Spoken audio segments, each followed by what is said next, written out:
أنفسنا ومن سيئات أعمالنا من يهده الله فلا مضل له ومن يضلل فلا هادي له أشهد أن لا إله إلا الله وأشهد أن محمدا رسول الله يا أيها الحاضرون اتقوا الله حق تقاته ولا تموتن إلا وأنتم مسلمون. Alhamdulillah, puji syukur kita telah melaksanakan puasa Ramadan di hari yang ke-7, yang ke-8, 7. Alhamdulillah di hari ke-7. Pada hari ke-7 ini kita alhamdulillah disehatkan semuanya, dan juga acara besok dalam rangka pesta demokrasi akan dilaksanakan dan berjalan lancar baik di sini di seluruh maupun di seluruh Indonesia sendiri. Sampai hari ini alhamdulillah kita mendapat siraman rohani dari berbagai ustaz. Alhamdulillah kali ini di tengah-tengah kita telah hadir. Saya sendiri akan membacakan kurikulum kita yang sederhana, yaitu Bapak Dr. Haji Faridul Basori. Beliau adalah konsultan pendidikan dan psikolog. Alamat Kabupaten Sungai Wirokerto, Balikpapan, Bantul, Jakarta misalnya. Jakarta.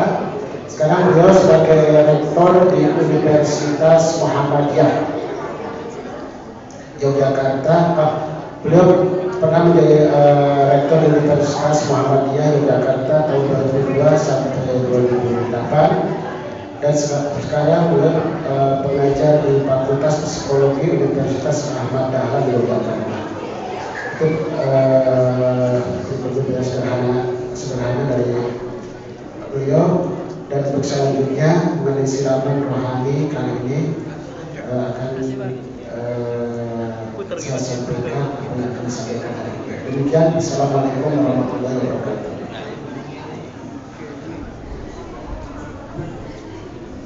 Assalamualaikum warahmatullahi wabarakatuh.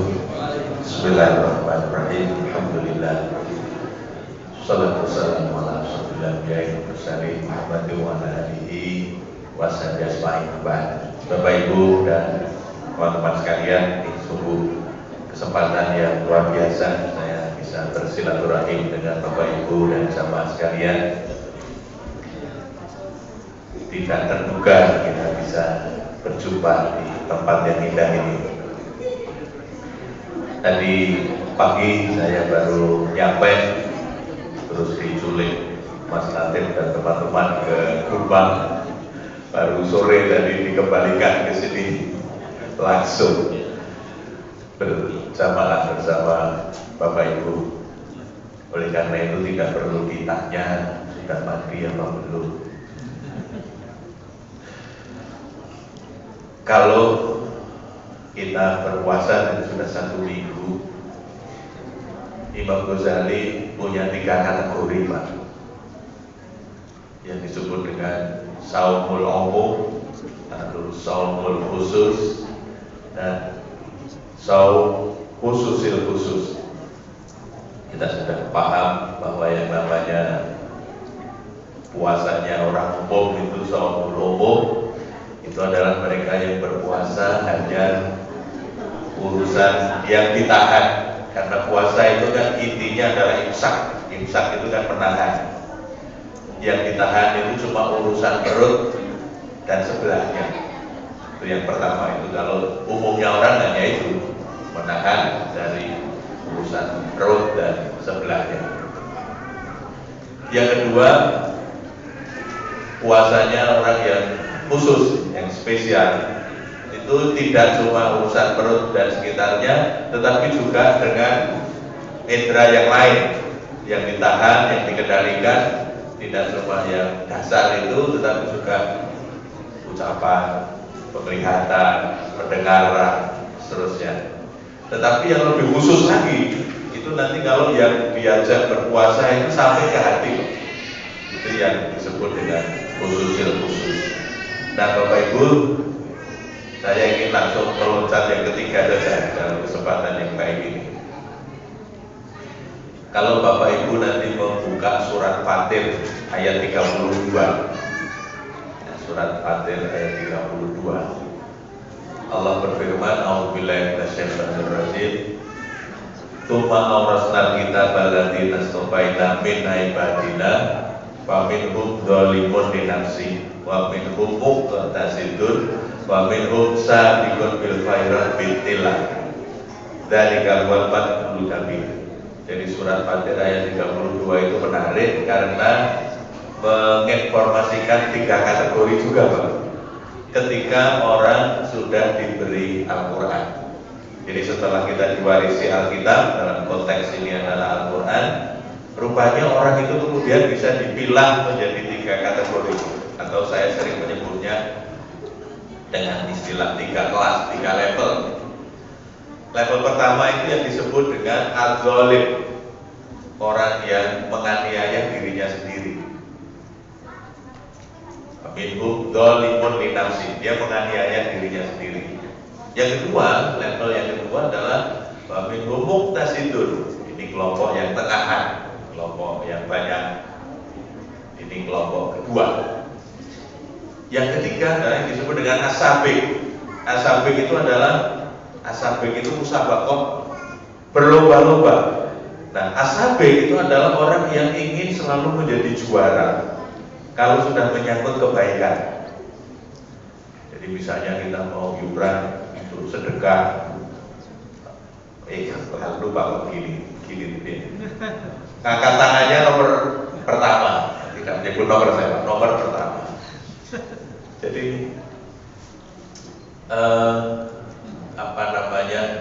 itu yang disebut dengan as-sabiq, orang yang selalu ingin menjadi juara kalau sudah menyangkut kebaikan. Di dalam tafsir ada menarik, Bapak kalau membuka tafsir Al-Qurtubi, nanti di situ ada pendapat Fudail bin Iyad. Siapa yang disebut dengan al-zalim? Rupanya yang disebut dengan al-zalim itu adalah al-jahil. Al-jahil itu orang bodoh, Pak. Orang bodoh. Nanti akan ada cirinya masing-masing. Yang kedua, siapa yang disebut dengan al-muqtasid? Itu adalah al-muta'allim. Al-muta'allim itu pembelajar, orang yang mau belajar. Ini mahasiswa, santri, siapapun yang mau belajar itu disebut al-muta'allim. Yang ketiga, siapa yang disebut dengan as-sabiq? Itu adalah al-alim. Al-alim itu orang pintar. Al-alim. Nah, mari kita lihat cirinya masing-masing. Di dalam tafsir Al-Qurtubi diterangkan siapa yang disebut dengan orang bodoh. Jadi orang bodoh itu cirinya gampang. Allati yajza'u indal balam, yaitu orang yang terlalu banyak mengeluh ketika menghadapi kesulitan. Kita kan punya teman, Pak. Kalau ketemu itu isinya pasti mengeluh. Apa saja dikeluhkan, panas, kayak begitu, atau kaitan, atau tehnya kok sudah agak dingin, atau apa gitu, semuanya dikomentari, Pak. Kalau tidak, nah ini ciri yang kedua. Kalau tidak mengeluh, biasanya komentar. Apa saja dikomentari. Itu level 1, Pak. Jadi kalau ada teman kok sukanya mengeluh atau berkomentar, nah itu sudah ini kelas 1, Pak. Levelnya baru level 1. Tapi jangan ditunjuk, Pak, nanti tersinggung. Batin dan jauh ini berarti sahabat kita ini masih level 1. Pada mereka yang masih di level 1, itu hidup ini rasanya seperti berat, Pak. Apa saja dirasakan sebagai persoalan. Kadang-kadang persoalannya kecil saja dibesar-besarkan. Nah, apalagi kalau pada situasi-situasi krisis itu kelihatan sekali. Yang level berapa itu akan kelihatan sekali. Saya ingin memberi contoh, Bapak Ibu, karena kebetulan tadi disampaikan saya dari Bantul, kami punya pengalaman gempa tahun 2006. Itu kelihatan sekali, Pak. Mana yang level 1, level 2, level 3 itu kelihatan sekali. Kalau yang level 1 itu rusaknya sedikit saja, dia ingin dikategorikan sebagai rusak berat supaya gangguannya lebih besar. Itu kalau ditanya di mana rumahmu, wah sudah nggak bisa ditempati. Padahal cuma kecil, Pak.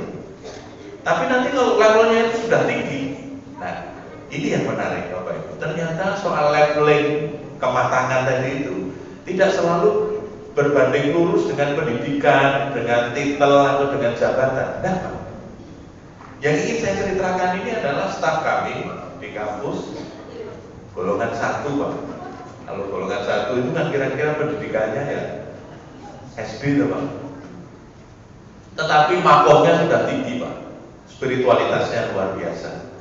Pada saat kami diberitahu bahwa rumahnya itu roboh rata dengan tanah, kita kemudian silaturahmi ke rumah beliau. Betul, Pak, rumahnya rata dengan tanah. Tetapi beliau kelihatan tidak sedang bersedih. Itu yang membuat kita sangat kagum dengan beliau. Ketika kita tanya bagaimana keadaannya, Pak, jawabannya itu tidak menceritakan rumahnya yang roboh, Pak. Tapi jawabannya itu dia dengan dalam bahasa Jawa itu dia mengatakan alhamdulillah masih diberi hidup.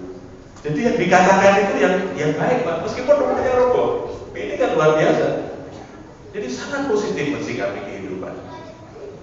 Alhamdulillah masih diberi hidup. Terus rumahnya bagaimana? Ya biasa, Pak, sama dengan teman-teman yang lain. Itu maksudnya sudah rata dengan tanah. Tapi dia masih bisa menceritakannya dengan enak. Itu luar biasa.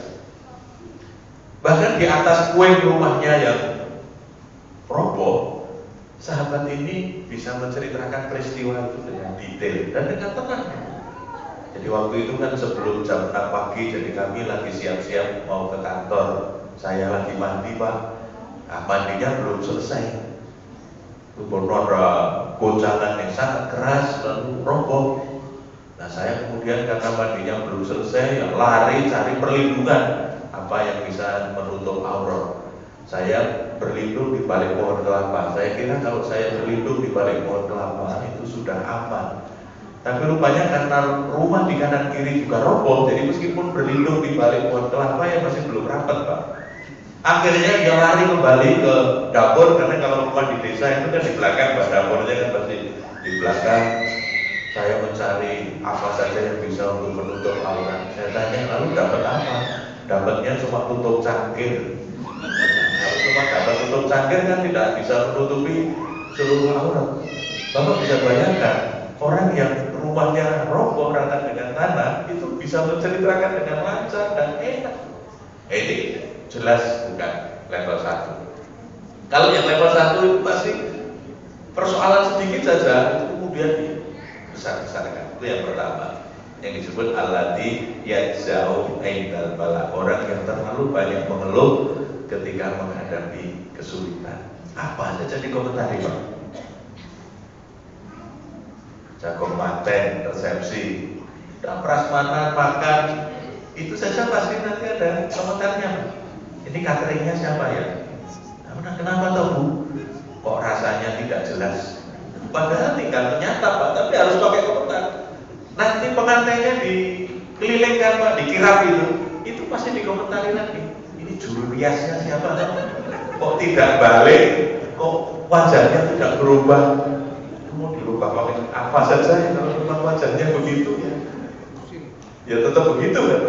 Ya usil, Pak, betul, istilahnya usil, Pak. Apa saja itu dikomentari. Maka ciri yang pertama ini serba tidak kebenaran gitu, Pak. Apa saja. Maka kalau jadi orang tua ini makin tua makin sulit, Pak. Apa saja nggak cocok gitu, Pak. Dilayani begini, begitu, merasa begitu. Saya punya sahabat meskipun mantan dirjen, Pak, tapi rupanya beliau ini masih level 1, Pak. Karena ketika semuanya dua-duanya pensiun pulang ke Jogja, istrinya juga pensiun, beliau juga pensiun, lebih banyak ketemu. Masalah justru munculnya di situ, Pak. Karena istrinya ini hobinya gardening, anggrek. Sejak pagi itu bangun udah terus pegang anggrek. Suaminya merasa, kok sekarang lebih penting anggrek dari saya. Jadi masalah, ngurus anggreknya jadi masalah, Pak. Coba nanti kalau anggreknya nggak diurus, pasti dimarahin juga, Pak. Ini anggrek paham-paham kok nggak diurus. Jadi diurus salah, nggak diurus salah. Ini ciri level 1. Yang punya sahabat keluarga wartawan. Ada wartawan di sini. Wartawan ini kan tugasnya kadang harus mencari narasumber dan tidak mudah, Pak, harus nunggu karena lagi rapat. Nah, kebetulan, mohon maaf Ibu, ini contohnya Ibu ini tidak begitu memahami pekerjaan suaminya. Kebetulan juga masih level 1, Pak. Maka ketika suaminya pulang terlambat, selalu dihadapi dengan muka yang cemberut, Pak. Selalu cemberut. Assalamualaikum, waalaikumsalam. Pokoknya saat terlambat, itu jawaban dari dalam itu sudah tidak enak. Jadi suami sudah sangat paham itu. Kalau terlambat, dia sudah menyiapkan hati. Ini pasti nanti nggak enak. Tapi namanya wartawan kan banyak akal, Pak. Dia lalu berpikir apa yang bisa menyenangkan hati istrinya untuk menebus kesalahannya yang terlambat tadi. Dia ingat istrinya itu suka bakmi, Pak. Maka kalau dia pulang terlambat, beli bakmi dulu. Harapannya ketika bakmi didorong, ada bau harum itu, lalu istri tidak marah. Apa yang terjadi karena level 1, Pak? Begitu terlambat bakminya didorong, marahnya tambah besar, Pak. Dia tersinggung. Jadi mosok hargaku cuma sebungkus bakmi. Jadi dikira melecehkan. Kalau mau nyogok jangan bakmi. Apa gitu Pak yang lebih berharga, mosok untuk menghilangkan kemarahan cuma sebungkus bakmi. Salah lagi kan Bu, terlambat sudah berbaik hati bawa bakmi, masih salah.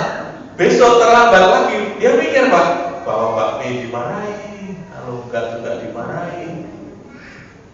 Dia lalu pikir ya sudah, gak usah bawa bakmi aja, sama-sama dimarahi. Begitu pulang dah bawa bakmi, apa kata istrinya Bu? Bakminya diberikan siapa? Salah lagi Pak. Jadi bawa bakmi salah, enggak bawa bakmi salah. Nah ini kalau orang level 1, Bapak kalau punya anak buah banyak yang level 1, sulit Pak jadi pimpinan. Apalagi kalau punya pimpinan kok level 1, anak buahnya lebih susah lagi. Yang kedua, kalau dia naik, itu dia udah baik puasanya, dia naik level 2 Pak, yang disebut dengan al-muta'alim, orang yang bersedia belajar dari orang lain.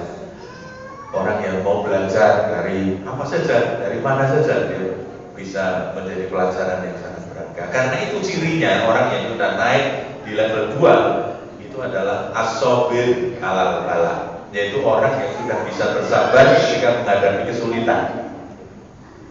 Nah ini sudah sabar. Nah orang yang sudah baik puasanya, dia bisa menahan diri. Sebetulnya mau gemetar Pak, tapi enggak alami puasa kan gitu, ditahan. Ini udah bagus Pak. Sebetulnya pengen beli apa, tapi enggak, kemarin udah beli kok, ini enggak usah beli. Udah bisa nahan. Ini orang yang sabar. Dia bisa mengendalikan diri. Tapi yang sabar ini juga masih ada kelemahan Pak. Kelemahannya adalah kalau ini kan soalnya ngempet Pak, soalnya menahan diri. Padahal kata teman-teman di kedokteran itu kalau orang terlalu sering menahan, itu efeknya tidak keluar memang. Kalau yang pertama tadi kan pemarah Pak. Kalau mau marah ya dia marah saja Pak. Maka yang menjadi korban adalah orang lain. Ada teman saya itu yang bilang begini, tapi kalau saya sudah marah itu sudah plong, rasanya lega. Ya lega ada, tapi yang kena, nah itu yang kena yang jadi persoalan. Kalau yang marah mungkin lega, tapi yang dimarahi, yang marah udah ketawa-ketawa, yang dimarahi masih di sini, rasanya masih gak enak.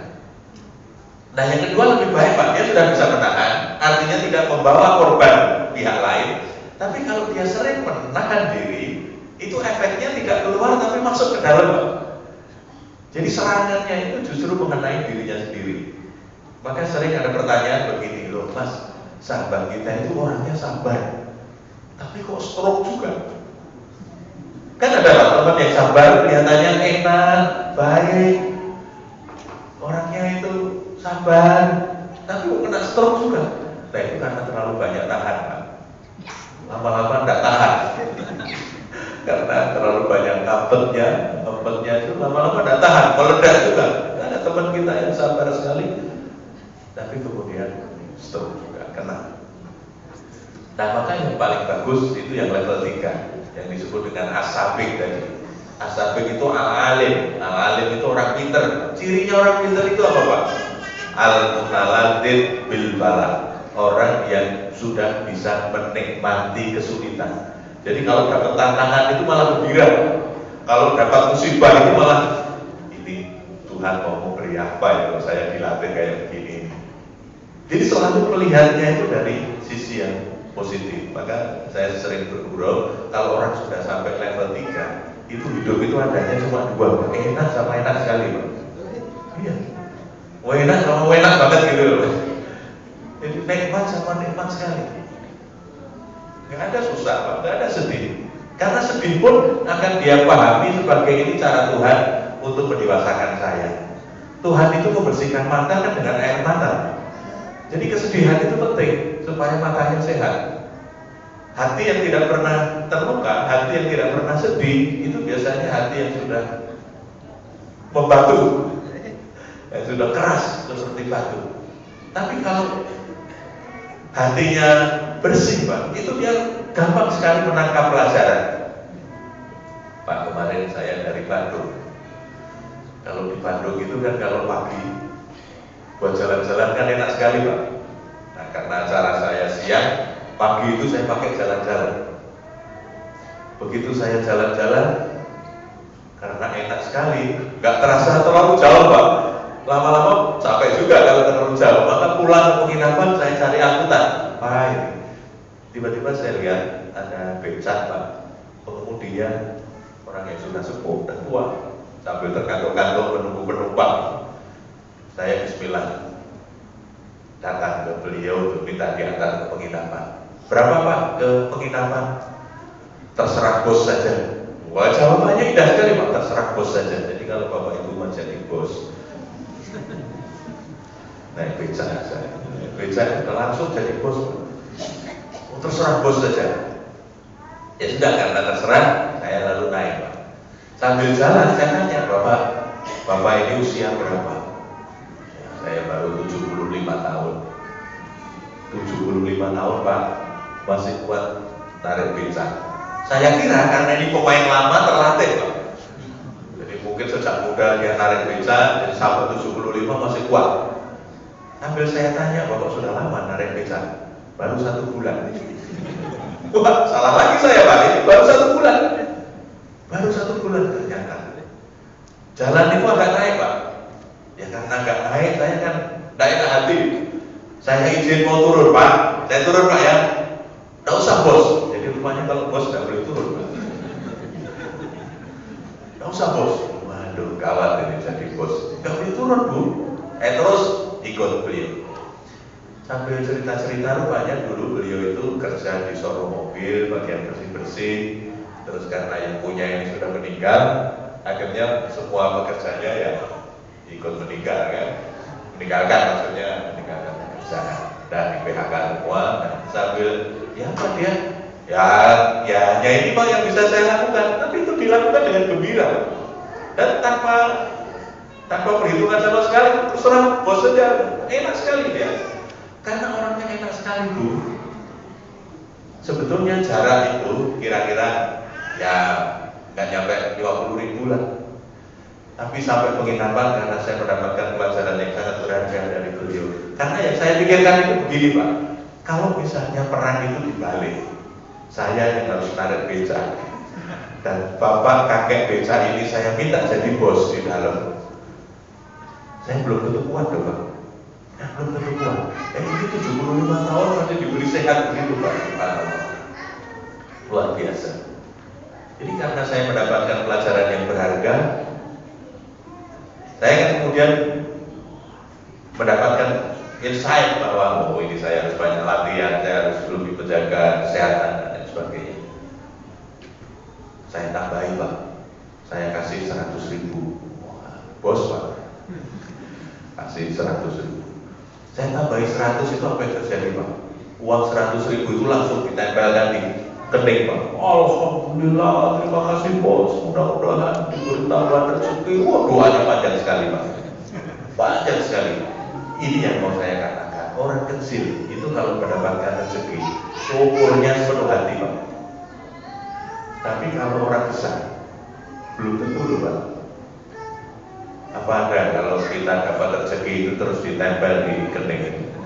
Kan enggak, Pak. Meskipun memang itu enggak ada turunannya, Pak. Tetapi orang kecil itu kan ekspresinya luar biasa, Pak.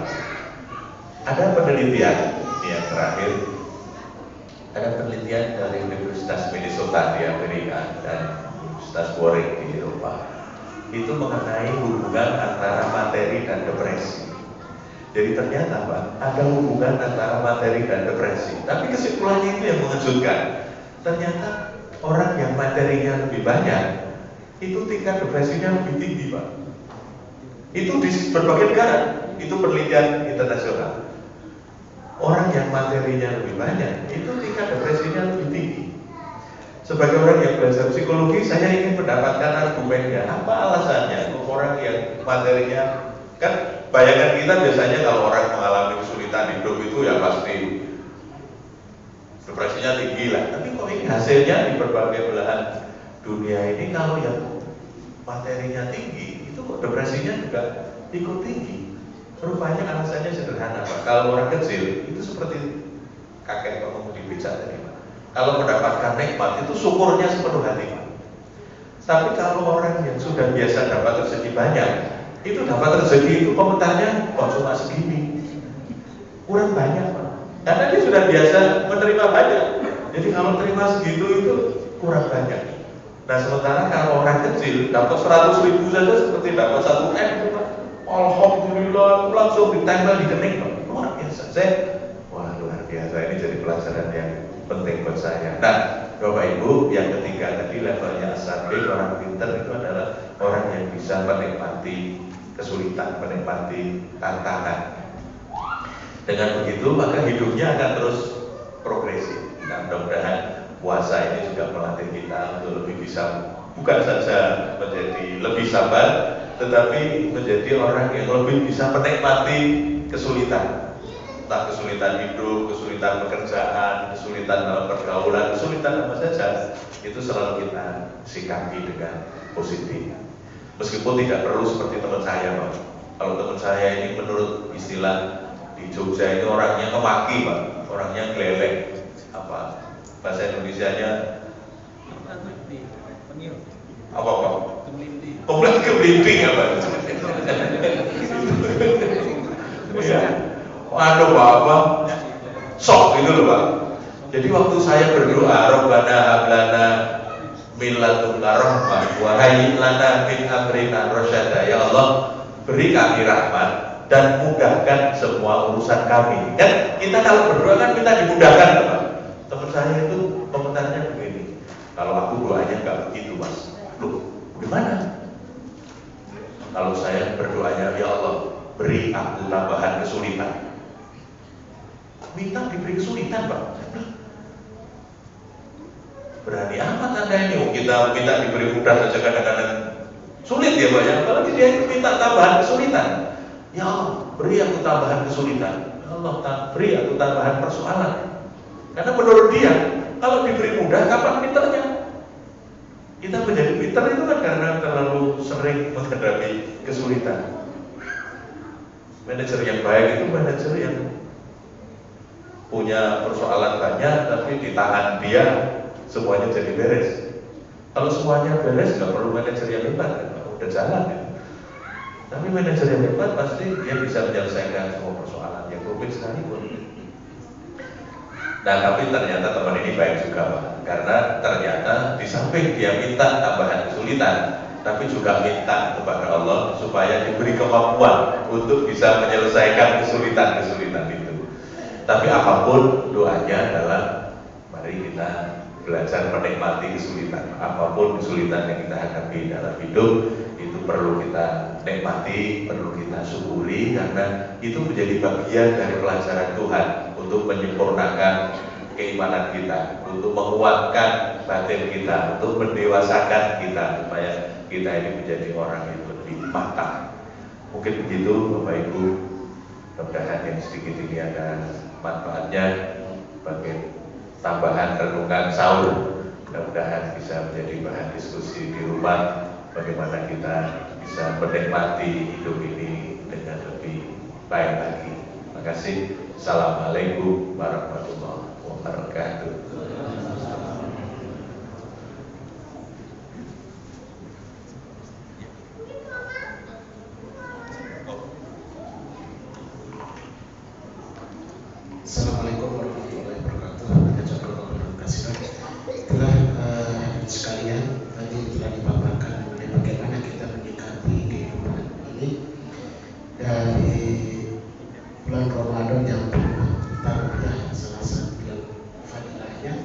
barangkali dari Bapak Ibu sekalian yang ingin menyampaikan atau ada sesuatu di luar itu juga boleh. Di samping tadi materi yang disampaikan, apakah hal yang lain di luar materi pun silakan. Penanya 3 orang, silakan.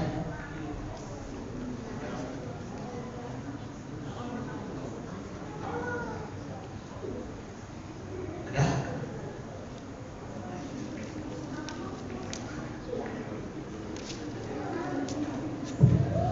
Atau silakan.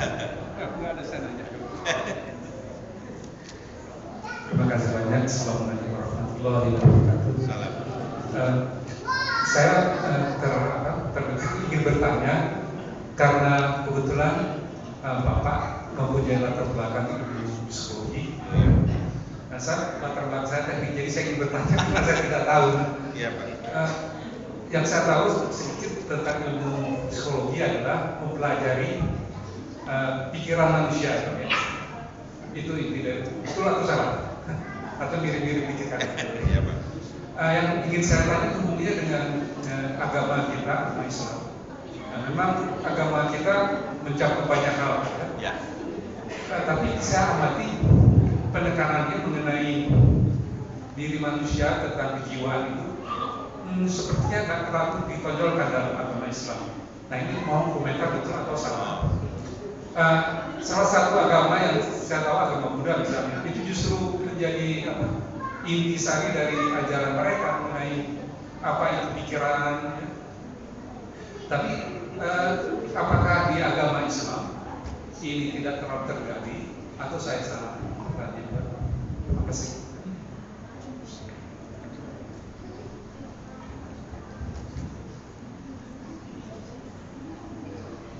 Ada lagi atau langsung? Oh ya, satu dulu ya. Baik, satu dulu. Definisinya psikologi itu sederhananya ilmu tentang perilaku, Pak. The science of behavior. Nah, perilaku itu ada yang nampak, ada yang tidak nampak. Istilahnya ada yang overt behavior, ada yang covert behavior. Yang nampak itu ya perilaku yang bisa kita amati, Pak. Tapi perilaku yang tidak kita amati itu termasuk pikiran, perasaan, dan macam-macam. Nah, karena belajarnya soal-soal baik yang nampak maupun yang tidak nampak, oleh sementara orang sering dianggap, oh kalau psikolog itu hati-hati nanti bisa membaca pikiran orang. Sebetulnya bukan membaca pikiran orang, Pak. Kita nebak saja. Cuma karena dasarnya teori, kadang-kadang tebakannya betul, kadang-kadang tebakannya betul, kadang salah juga, Pak. Namanya juga manusia. Berkaitan juga dengan pengalaman dan lain-lain. Tapi sebetulnya begini, Pak, dalam perkembangan psikologi belakangan, orang itu sebetulnya punya kemampuan yang disebut dengan blink. Tulisannya B-I-B-L-I-N-K, blink. Ada buku bagus yang judulnya Blink. Blink itu semacam intuisi dalam pengambilan keputusan. Orang itu sebetulnya punya kemampuan yang luar biasa untuk mengambil keputusan dengan tepat. Meskipun ketika ditanya alasannya tidak ngerti dia, Pak. Tapi keputusannya benar. Seperti pada saat kita memilih pasangan, itu kan alasannya tidak jelas, Pak. Tapi benar, Pak. Kalau orang teknik kan mestinya kalau mau memilih bikin metrik. Kalau di sini kalau di sini skornya berapa, jumlah ini yang the best. Wah, the best candidate itu yang ini. Kan tidak begitu, Pak. Tapi tidak tahu kalau sama yang ini kok rasanya inilah ibu dari anak saya, kira-kira kan gitu, Pak. Apa dasarnya? Sulit kalau harus diperinci, nggak jelas. Tapi kita mantep. Nah, banyak orang tanggal 9 itu nanti sudah begitu. Milihnya kan ketika ditanya, kau pilih itu? Ya nggak tahu, aku pokoknya seneng yang ini ya. Biasanya itu nggak begitu aja, Pak. Cara dengan, karena programnya begini, karena enggak. Biasanya sederhana saja alasannya. Oh, kadang-kadang belum kampanye kita sudah punya pilihan, Bapak. Jadi kampanye itu kadang ada pengaruhnya. Sebelumnya kita sudah condong ke sana ke sini.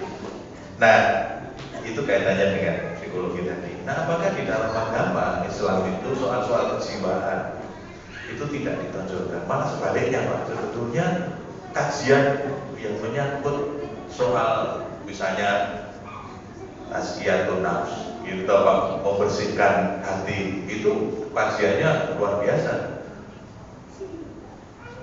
Kajian-kajian mengenai kejiwaan itu banyak sekali, Pak. Cuma memang dalam prakteknya kajian-kajian itu kurang mendalam, Pak. Satu. Yang kedua, di samping kurang mendalam juga tidak dipraktekkan.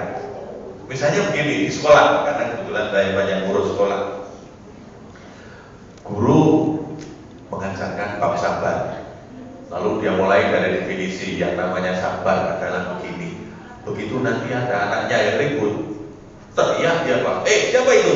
Bagaimana Pak mau mengajarkan bab sabar tapi gurunya galak? Kan nggak jadi, Pak. Nggak jadi, nggak ada contohnya kok, Pak. Nggak ada. Nah, itu yang persoalan kedua dalam kita, Pak, di pendidikan agama. Dek, ini sudah maghrib jamaah, tapi kita cuma perintah, Pak. Bapaknya nggak kasih contoh, nggak jadi, Pak. Yuk belajar, TV-nya dimatikan. Tapi begitu anaknya belajar, TV-nya dinyalain sama bapaknya. Ini berita ini, atau bal-balan ini sepak bola penting. Ya nggak jadi, Pak. Nggak jadi. Ya itu kajiannya mungkin sudah tidak mendalam, implementasinya juga kadang-kadang contohnya nggak begitu konsisten dengan apa yang dikaji. Contoh misalnya begini, Pak, ada hadis, itu sangat psikologis. Ada hadis itu misalnya begini, almar'u ala dini khalilihi, falayantur ahadukum mayu khalilu. Orang itu akan banyak mengikuti aturan kekasihnya, kata Nabi. Maka pilihlah siapa yang akan kamu jadikan kekasih. Khalil itu kekasih atau teman dekat. Itu kan sangat psikologis, Pak. Jadi orang itu kan akan banyak terpengaruh oleh sahabatnya, Pak. Maka pilihlah sahabat yang punya pengaruh positif. Kalau enggak, kita bisa ketarik ke tempat lain, Pak. Saya punya teman itu yang selalu dikerjain sama temennya, ala gitu aja nggak berani. Memang kalau pancing itu nggak berani nyoba. Akhirnya nyoba, Pak. Begitu nyoba terus, Pak, ketagihan sampai menjadi pecandu narkotika. Itu awalnya cuma dikomporin aja sama temennya, Pak, dikomporin. Banyak yang gitu, Pak. Atau mungkin atas nama yang lain lagi. Makanya hadisnya itu luar biasa. Jadi hal-hal yang berkaitan dengan kejiwaan, Pak, itu banyak sekali, Pak. Bagaimana memilih sahabat? Ayat misalnya, Pak, soal keluarga. Itu juga luar biasa loh, Pak. Itu sangat psikologis. Misalnya kalau kita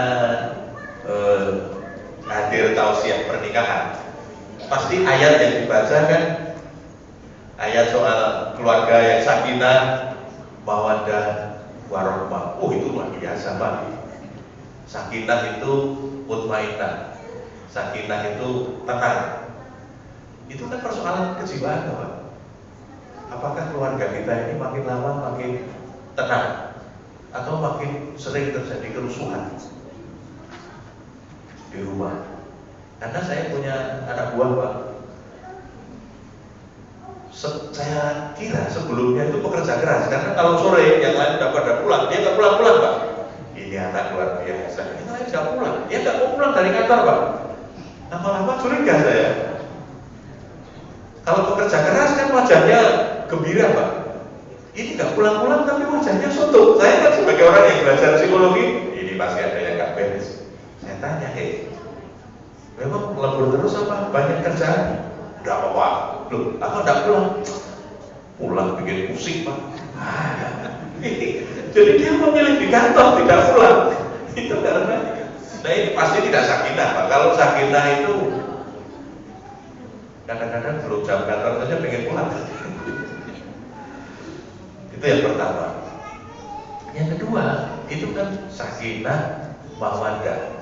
Mawaddah itu apa, Bu? Mawaddah itu mahabbah. Mahabbah itu cinta. Cinta itu kepada yang baik-baik. Nah, kalau sampai di level ini biasanya orang bisa, Pak. Karena kita biasanya senang dengan yang baik-baik, kan, Pak. Jadi nggak ada masalah. Tapi yang ada masalah, yang ketiga, sakinah, mawaddah, warahmah. Nah, mahabbah, ya, mawaddah sama rahmah itu beda, Pak. Kalau mawaddah itu cinta dengan yang baik-baik tadi, cantik, yang kaya, yang ganteng, yang mapan, itu biasa, itu gampang. Tapi yang susah, ini yang rahmah, Pak. Rahmah itu apa? Rahmah itu asyafaqah. Asyafaqah itu kasih sayang, Pak. Maksudnya kasih sayang itu apa? Tetap cinta, meskipun yang satu invalid, Pak. Meskipun yang satu itu sudah tidak seperti yang dulu. Banyak orang nggak sampai, Pak, yang ketiga ini. Yang punya sahabat, Pak, tiba-tiba itu bisik-bisik sama saya, Mas, istri saya kok sekarang kelihatan jelek. Wah, ini memang gawat ini teman saya ini, Bu. Tiba-tiba dia bilang begitu, Pak. Padahal dulu waktu dia prihatin di Jogja, itu ya bersama mereka ini berdua sama-sama prihatin, meniti karir. Begitu sekarang sudah jadi bos, Pak, dia bisa-bisanya bilang begitu, Bu. Kok istriku sekarang kelihatan jelek ya, Mas, ya? Nah, ini karena teman baik, Bu, saya kan harus jujur. Lalu saya bilang,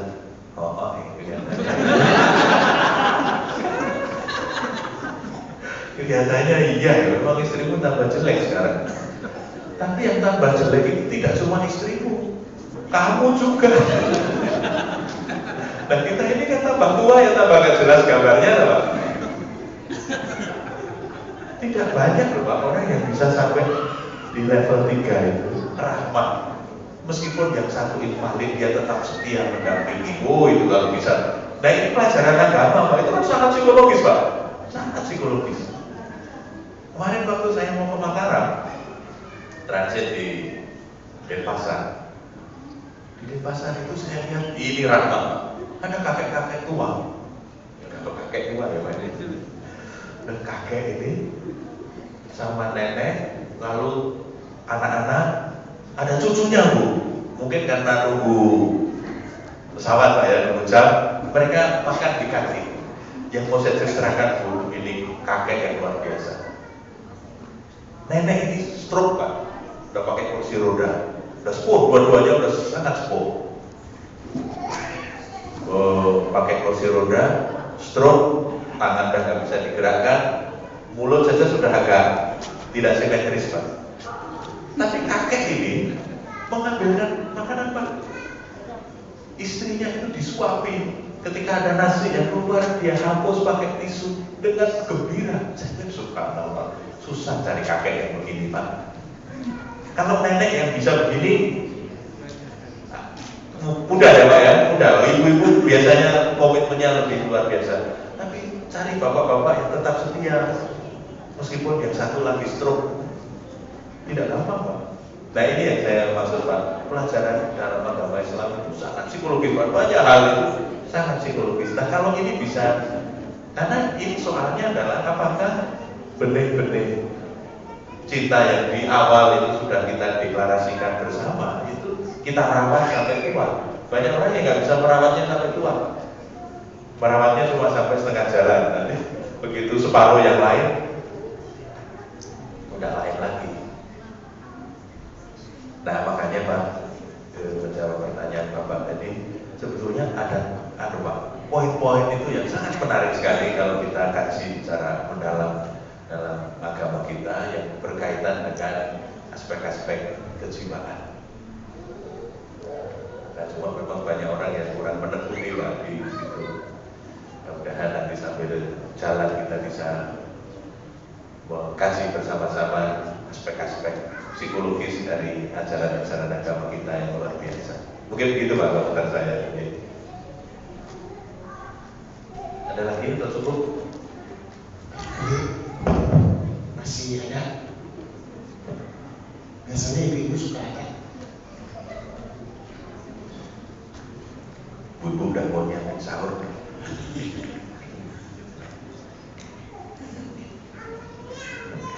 Ustaz, kelihatannya sudah sangat puas